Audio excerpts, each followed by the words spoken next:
السلام علیکم ورحمۃ اللہ وبرکاتہ۔ بسم اللہ الرحمن الرحیم۔ دوستو، غازی محمد حنیف شہید رحمۃ اللہ تعالی نے اپنی بے مثال وفاؤں کا باب مسلم ریاستی دارالحکومت بھوپال میں رقم کیا۔ کہا جاتا ہے کہ وسط ہند کے اس تہذیبی شہر میں ایک گرلز ہائی اسکول کی انگریز ہیڈ ماسٹر نے سوچی سمجھی اسکیم کے تحت مدرسہ کی صفائی کے بہانے قرآن کریم کے بوسیدہ اورات ایک خاک روب کے ہاتھوں کوڑے میں ڈلوائے، اور جب اس پر احتجاج کیا گیا تو اس بد زبان اور بد نصیب عورت نے قرآن پاک، دین متین اور پیغمبر اسلام صلی اللہ علیہ وسلم کے بارے میں نازیبا اور اشتعال انگیز الفاظ کہے۔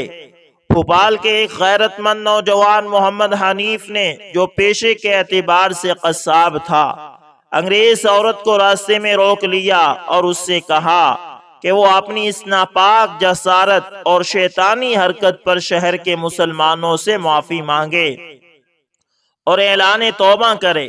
حکومت کے نشے میں چور اس بنت ابلیس نے یہ مطالبہ ٹھکرا دیا اور مجاہد ملت کے ہاتھوں انجام کو پہنچی۔ غازی محمد حنیف اس غلط کار عورت کو کیفر کردار تک پہنچا کر تھانے میں حاضر ہو گئے، اقبال فعل کیا اور تمام عدالتوں میں اعتراف حقیقت بیان فرمائی۔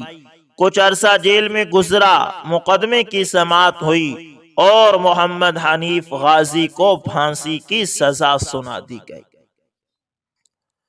دوستو، اسی طرح حضرت شیخ الحدیث مولانا زکریا صاحب رحمۃ اللہ تعالی نے اپنی آپ بیتی میں تقسیم ہند کی وقت کی سازشوں اور فتنوں اور قتل و غارت گریوں کے تذکرہ میں آپ نے ایک متعلق الحاج بابو ایاز صاحب رحمۃ اللہ تعالی کا ایک حیرت انگیز واقعہ لکھا ہے۔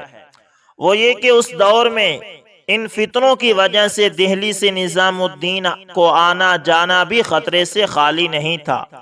راشن بھی بازار جا کر لانا سخت خطرناک اور مصیبت عظمی تھا۔ سارے راستے مخدوش و مسدود تھے۔ راشن سبزی منڈی میں ملتا تھا جہاں سکھ ہی سکھ تھے، کسی کی ہمت وہاں جانے کی نہیں ہوتی تھی، مگر الحاج بابو ایاز صاحب رحمۃ اللہ تعالی اسی حال میں وہاں سے بھی راشن لایا کرتے تھے۔ ان کے اس طرح جانے سے لوگ حیرت کرتے تھے۔ ایک دفعہ وہ سبزی منڈی سے راشن لے کر نظام الدین آ رہے تھے، وہاں سے ایک تانگا لیا، اس میں ایک بابو جی اور 3 سکھ سوار تھے۔ دلی سے باہر نکل کر ان سکھوں نے یہ کہا کہ تو ہمارے بیچ میں کیسے بیٹھ گیا، اور اگر ہم تجھ کو ختم کر دیں تو پھر کیا ہوگا؟ انہوں نے نہایت جوش اور جرت اور بے باکی سے کہا کہ تم مجھ کو ہرگز نہیں مار سکتے، اور ہمت ہو تو مار کر دکھلاؤ۔ وہ بھی سوچ میں پڑ گئے۔ آپس میں کچھ اشارے کنائے بھی ہوئے اور آستینے سوند کر کہنے لگے کہ ہم کیوں نہیں مار سکتے۔ انہوں نے اس سے بھی زیادہ جوش سے کہا کہ میرے پاس ایک چیز ہے، تم میرے مارنے پر قادر ہی نہیں ہو سکتے۔ وہ اللہ کے فضل سے کچھ ایسے مرعوب ہوئے کہ نظام الدین تک سوچتے ہی رہے اور اشارے بھی کرتے رہے۔ ان سے اترتے وقت انہوں نے پوچھا کہ تم وہ چیز بتلا دو کہ وہ کیا ہے۔ بابو جی رحمت اللہ تعالی نے کہا کہ وہ چیز بتلانے کی نہیں، اور باقی تم دیکھ چکے ہو کہ تم لوگ باوجود ارادے کے مجھے مار نہ سکے۔ حضرت شیخ الحدیث مولانا زکریا رحمت اللہ تعالی فرماتے ہیں کہ میں نے بابو جی سے پوچھا کہ وہ کیا بات تھی۔ انہوں نے فرمایا کہ آپ ہی نے تو مجھے ایک دعا بتلائی تھی، اللہم انا نجعلک فی نحورہم ونعوذ بک من شرورہم۔ میں یہ پڑھا کرتا تھا، اللہ اکبر اللہ اکبر۔ یہ ہوتی ہے یقین کی باتیں۔ دوستو، اسی طرح ایک اور واقعہ بھی سنتے جائیں۔ دوستو، میری زندگی میں کئی بار ایسے مشاہدات اور تجربات ہوئے کہ میں نے نوٹ کیا کہ کس طرح اللہ تعالی ہماری دعاؤں کو قبول کرنے کے حالات پیدا کر دیتا ہے، اور دیکھتے ہی دیکھتے وہ دعا قبول ہو جاتی ہے۔ کچھ عرصہ قبل ایک دن صبح سویرے مجھے اپنے خاندان کی ایک بیوہ خاتون کے بارے میں خیال آنا شروع ہوا کہ نہ جانے ان کے کیا حالات ہوں گے، وہ کیسی ہوگی۔ وہ میرے دور کی رشتہ دار ہیں اور کافی مدت پہلے بیوہ ہو گئی تھی۔ میں ان کے بارے میں سوچتا رہا اور اپنے آپ کو ملامت بھی کرتا رہا کہ میں نے ان کو کتنی مدت ہوئی فون نہیں کیا، نہ ہی ان کے حالات دریافت کیے ہیں۔ ذہن میں آیا کہ اگر ان کی طرف سے فون آیا، کوئی فرمائش ہوئی یا انہیں میری کسی مدد کی ضرورت ہوئی تو میں انشاءاللہ اسے ضرور پوری کرنے کی کوشش کروں گا۔ عصر کے بعد ان کا فون آ گیا کہ میں کتنے دنوں سے سوچ رہی تھی کہ تمہیں فون کروں۔ دراصل مجھے کچھ مالی مدد درکار ہے۔ میں نے فوراً پوچھا، ہاں بتائیں، اور پھر اسی وقت میں نے ان کی ضرورت پوری کرنے کی حامی بھر لی۔ فون بند ہوا تو میں نے کہا، واہ میرے رب، تو کتنا مہربان اور شفقت کرنے والا ہے، تو کیسے کیسے اسباب بناتا ہے۔ آج صبح تو نے پہلے میرے دل میں یہ خیال ڈالا اور ذہنی طور پر مجھے اس کی مدد کے لیے تیار کیا، اور پھر شام تک اس کا کام بھی کرا دیا۔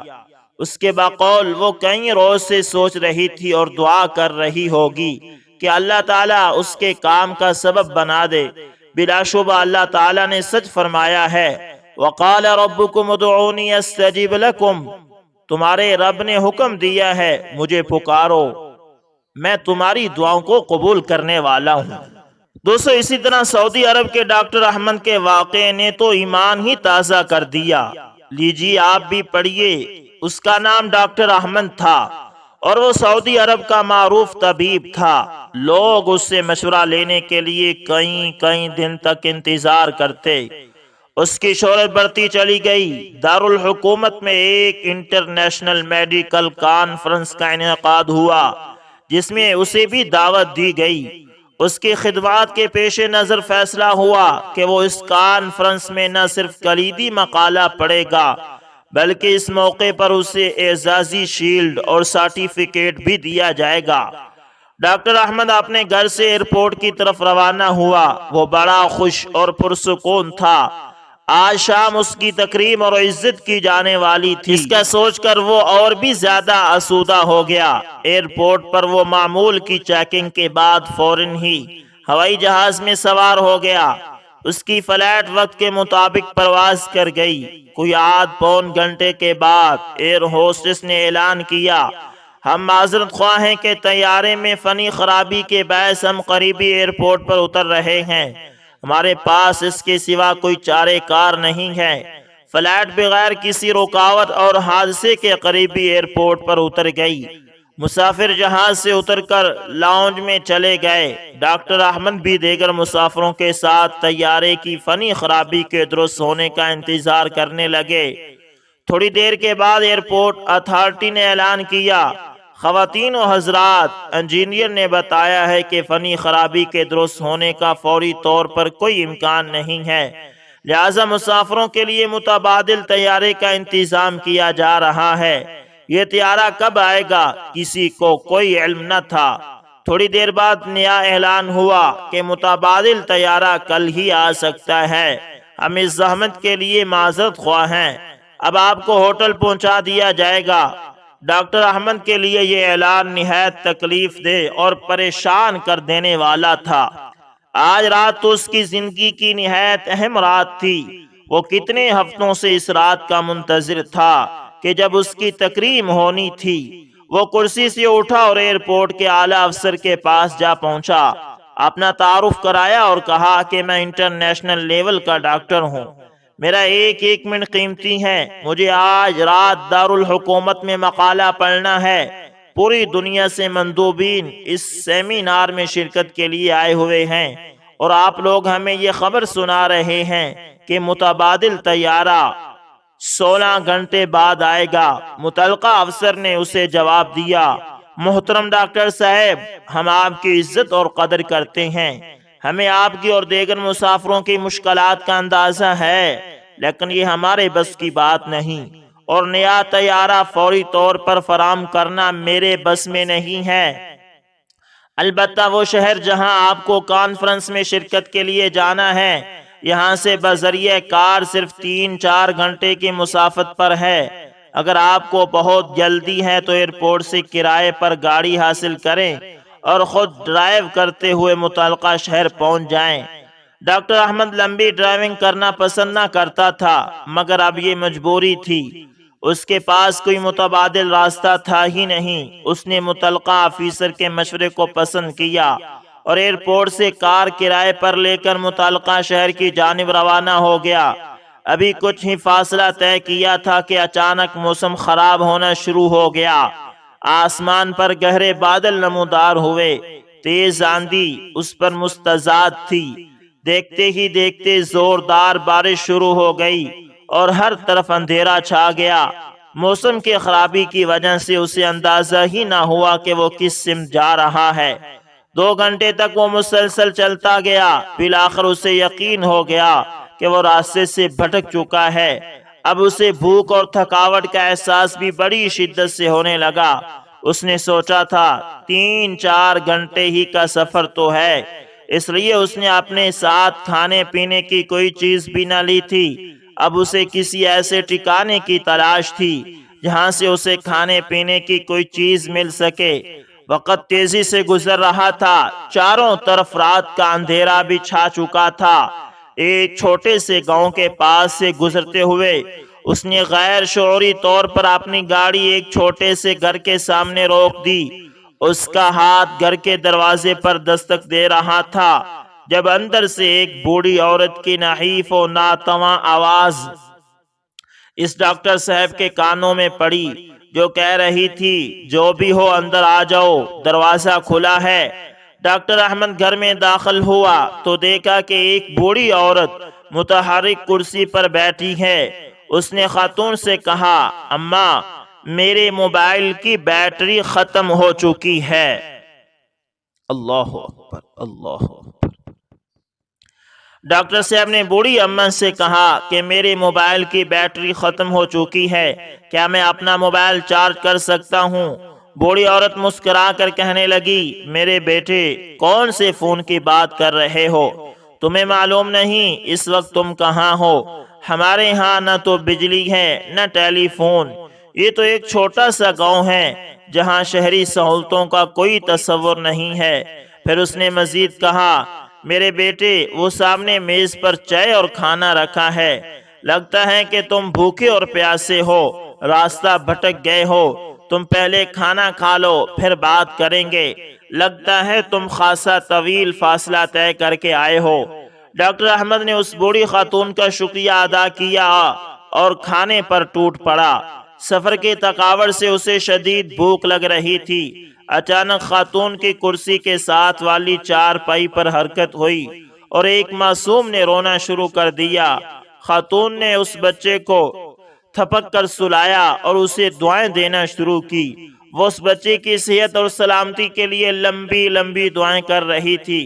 ڈاکٹر احمد نے کھانا کھایا اور بوڑھی اماں سے کہنے لگا، اماں جان آپ نے اپنے اخلاق، کرم اور میزبانی سے میرا دل جیت لیا ہے۔ آپ لمبی لمبی دعائیں مانگ رہی ہیں، امید ہے کہ اللہ تعالیٰ آپ کی دعائیں ضرور قبول کرے گا۔ میرے بیٹے وہ بوڑھی عورت گویا ہوئی، میرے اللہ نے میری تمام دعائیں سنی اور قبول کی ہیں، ہاں بس ایک دعا باقی ہے جو میرے ضعف ایمان کی وجہ سے پوری نہیں ہوئی۔ تم تو مسافر ہو، دعا کرو کہ وہ بھی قبول ہو جائے۔ ڈاکٹر احمد کہنے لگے، اماں جان وہ کون سی دعا ہے جو قبول نہیں ہوئی؟ آپ مجھے اپنا کام بتائیں، میں آپ کے بیٹے کی طرح ہوں، اللہ نے چاہا تو میں اسے ضرور کروں گا۔ اللہ اکبر، اللہ اکبر۔ ڈاکٹر صاحب نے بوڑھی اماں سے کہا کہ آپ مجھے اپنا کام بتائیں، میں آپ کے بیٹے کی طرح ہوں، اللہ نے چاہا تو میں اسے ضرور پورا کروں گا، آپ کی جو مدد میرے بس میں ہوگی ضرور کروں گا۔ خاتون کہنے لگی، میرے عزیز بیٹے وہ دعا اور خواہش میرے اپنے لیے نہیں بلکہ اس یتیم بچے کے لیے ہے جو میرا پوتا ہے۔ اس کی ماں باپ کچھ عرصہ پہلے فوت ہو چکے ہیں، اسے ہڈیوں کی ایک بیماری ہے جس کی وجہ سے چلنے پھرنے سے معذور ہے۔ میں نے قریبی حکیموں مہمانوں سے اس کے بڑے علاج کرائے ہیں، مگر تمام اطباء اس کے علاج سے عاجز آ گئے ہیں۔ لوگوں نے مشورہ دیا ہے کہ اس ملک میں ایک ہی ڈاکٹر ہے جو اس ہڈیوں کے علاج کا ماہر ہے، اس کی شہرت دور دور تک ہے، وہ بڑا مانا ہوا سرجن ہے، وہی اس کا علاج کر سکتا ہے، مگر وہ تو یہاں سے بہت دور رہتا ہے، پھر سنا ہے وہ بہت مہنگا بھی ہے، اس تک پہنچنا کوئی آسان کام تو نہیں ہے۔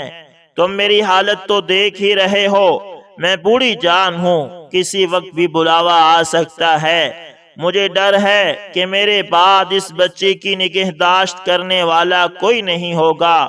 میں ہر وقت اللہ تعالیٰ سے دعا کرتی ہوں کہ وہ کوئی سبب پیدا کر دے کہ اس بچے کا اس ڈاکٹر سے علاج ہو سکے۔ عین ممکن ہے کہ اس یتیم بچے کو شفا اسی ڈاکٹر کے ہاتھوں ملنی ہو۔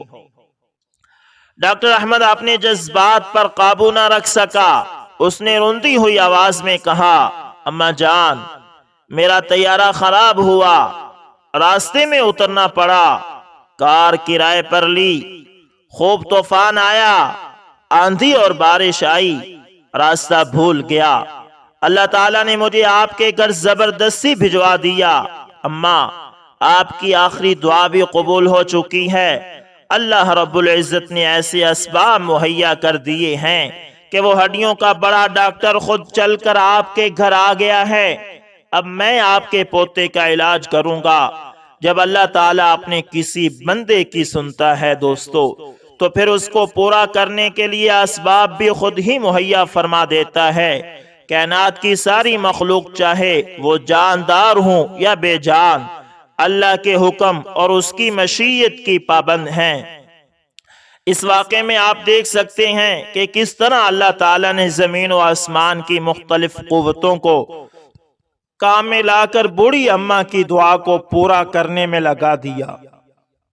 ارشاد باری تعالیٰ ہے، اَمَّن يُجِيبُ الْمُضْطَرَّ إِذَا دَعَاهُ وَيَكْشِفُ السُّوءَ، بے کس کی پکار کو جب کہ وہ پکارے کون قبول کر کے سختی کو دور کر دیتا ہے اور تمہیں زمین میں جانشین بناتا ہے؟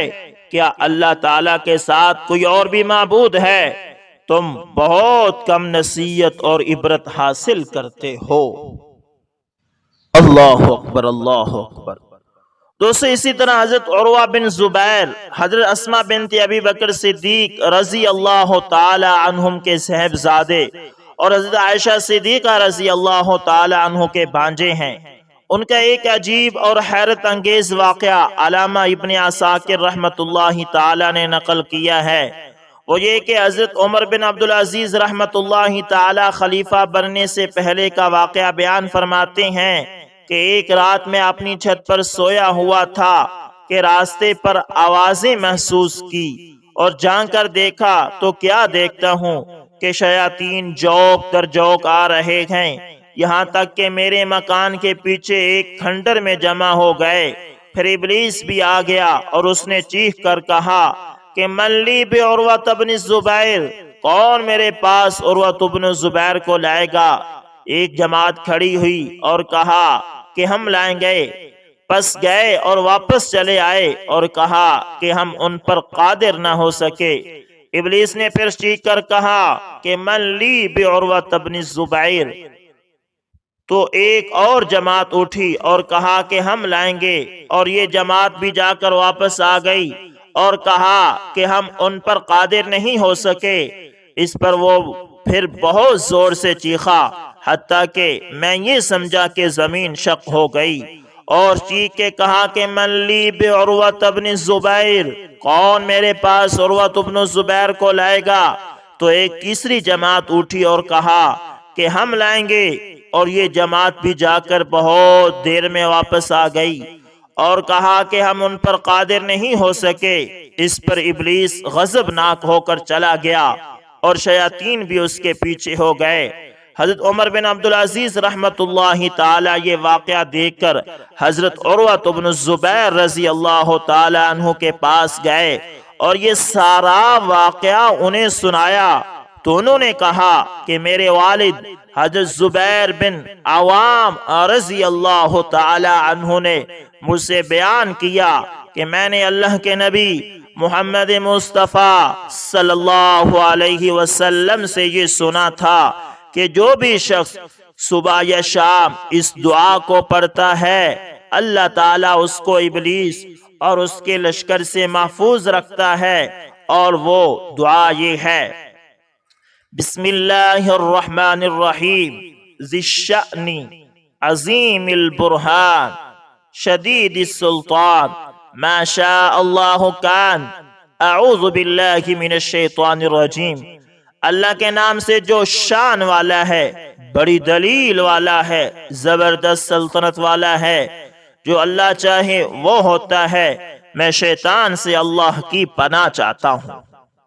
اس سے معلوم ہوا کہ ابلیس اور اس کا پورا لشکر حضرت عروہ بن زبیر رضی اللہ تعالی عنہ پر اس دعا کی برکت سے قادر نہ ہو سکا جو انہیں اپنے والد کے واسطے سے نبی کریم صلی اللہ علیہ وسلم سے پہنچی تھی۔ تو دوستو اس لیے ضروری ہے کہ آج ہم بھی دعاؤں کا اہتمام کریں، اللہ تعالیٰ سے مانگیں۔ اللہ تعالیٰ سے جو شخص بھی مانگتا ہے اللہ تعالیٰ اسے ضرور عطا فرماتے ہیں۔ تو دوستو اس لیے ایک تو یہ بھی ضروری ہے کہ صبح اور شام مسنون دعاؤں کا اہتمام کریں، مسنون دعائیں اور قل شریف کو بھی لازمی پڑھیں تاکہ اس کے ذریعے آپ کی شیاطین سے حفاظت ہو سکے۔ دوستو آج کے جو واقعات ہیں وہ اکثر دعا پر تھے، امید کرتا ہوں آپ لوگوں کو بے حد پسند آئے ہوں گے۔ اللہ تعالیٰ سے دعا ہے کہ اللہ تعالیٰ ہمیں حقیقی معنوں میں اپنے سے مانگنے کی توفیق عطا فرمائے، اور اللہ تعالیٰ ہمیں مرنے سے پہلے مرنے کی تیاری کی توفیق عطا فرمائے۔ دوستو ملتے ہیں کسی نیکسٹ اچھی سی ویڈیو کے اندر، تب تک کے لیے اللہ حافظ، جزاکم اللہ خیر۔